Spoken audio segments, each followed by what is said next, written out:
So season 7, we know the fan base for this show is amazing.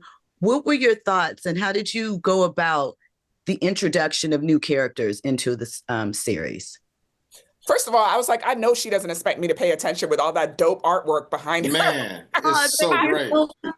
was Thank literally like, you. oh, I was like, we're gonna have to talk about that offline. It's Hmm. gorgeous. Um, Hmm. but no, thank you. We it really came from we were inspired by sort of a conversation I'd had with a barista at Starbucks, my other favorite place to be, and just sort of the impact the show had had on her. And she'd sort of dropped out of college, and then because of the show, gotten back to college to pursue her dreams, and sort of refound her confidence. And then as I was leaving, she'd said that she hoped a show like that would be around for her younger brother when he was of age. And that sort of really stuck with me and was one of the reasons why I was like, okay, how do we keep this going beyond, Spencer's achieved his dream, right? He's made it to the NFL. Him and Olivia got married. She's a famous book author. She's keeping Billy's legacy alive. It felt like our OG characters had sort of graduated from that chapter of their life. And so the question was, can we really achieve this again and how? And to be honest, I didn't know if we could. I knew it was worth trying so that, my youngest son would have a show like this to watch and look up to as he was growing up, the barista's brother.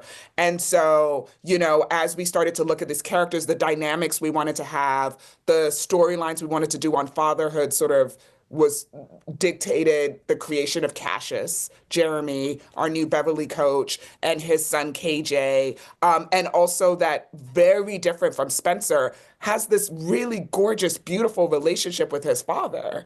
And for the first, he's grown up in such security, and his dad really is his best friend. And they have this great sort of connection. And for the first time, his world is sort of getting ripped out from under him a little bit with his parents separating. But so, what does that look like in their relationship as father and son, coach and QB? And that sort of became the genesis for that Beverly anchor. And suddenly got very excited about the storylines we could tell there that we didn't get to do with Spencer because his father wasn't in the picture. And then when he came back, it was wrought with so much of the abandonment and healing from that. And so this allowed us to take a different angle and tell a different journey of these dope Black fathers in our community. And they're not perfect. Cassius is not perfect by any stretch of the imagination, and we're going to see more of that as the season goes along. But one thing he is committed to is loving his son and helping him pursue his dreams and fostering the kind of relationship that he never had with his father. And that was exciting for us to tell. Um, Same with Preacher's daughter. We'd always loved that character since she came on the scene, as a young 11-year-old with a 34-year-old woman's spirit, the way she came at Preach. And so the excitement of what is she like at 16? She had such a life shift with the loss of her mother.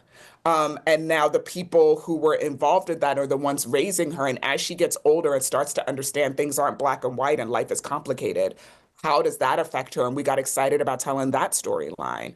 And then my favorite one, because this was so me growing up, is the storyline of our OG cast who are now entering this new chapter of their lives as adults, reluctantly as adults.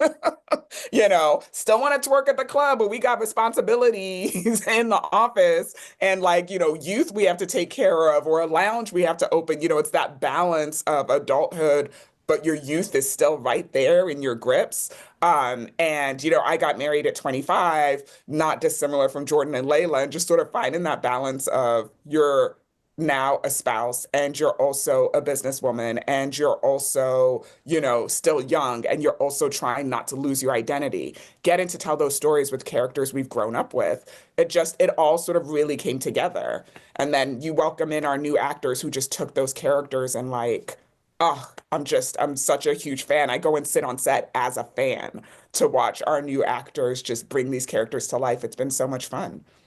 I love that. Jamie, what were you excited about bringing forward in this new season and how things come to shape? Everything that NK just said. Plus, the other thing that's really cool is the Khalil character, Antonio Bell, and what he's kind of brought to him. You know, I often talk about it in a room, and it's a very powerful thing that you know you get from a lot of actors, whether or not it was like James Gandolfini and the other ones. So much of this kid's story is told through his eyes, and just that in itself. And in his eyes, you see the heartache, you see the pain, you see the trouble, but you also on the other side of it see there is hopefulness, that there is a gift there. And so allowing and seeing Jordan kind of evolve into, you know, not only, I mean, he's evolving into his own man, but the legacy of Billy Baker is coursing through his blood. And so the cool thing about the Khalil character is we talk about it, he's a hybrid of, there's a little bit of Sean in him from past OG characters. There's a little bit of Coop.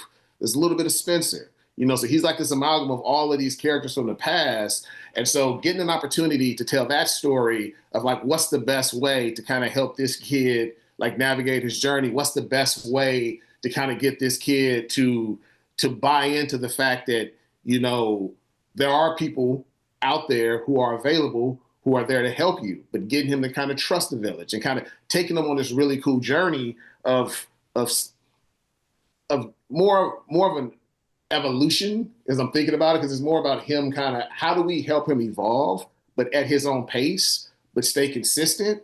And so, you know, and then beyond that, like there are new characters that you'll see at South Crenshaw who are really interesting and fascinating. And on the other side, the Beverly side, and we got a couple other characters that's kind of connected. You'll see that I won't spoil, no surprises, but you have another character that we'll introduce in episode 2. She's very fascinating in another way. You know what I mean? And we're going to touch on a component this year that we've never touched on, surprisingly, that's kind of connected to football. And I think I can say just a little bit in terms of cheer. You know, we're touching on cheer. We've never touched on cheer. So that's like the excitement lies in these opportunities to kind of tell these different stories. Although the kids are kind of going through similar situations, their circumstances, their backgrounds are different. Amazing. Well, thank you both so much for your time. I'm excited to see where we go in this new iteration, so to speak. Sure. Have a great rest of your day. You too. Thank you, Jill. You too.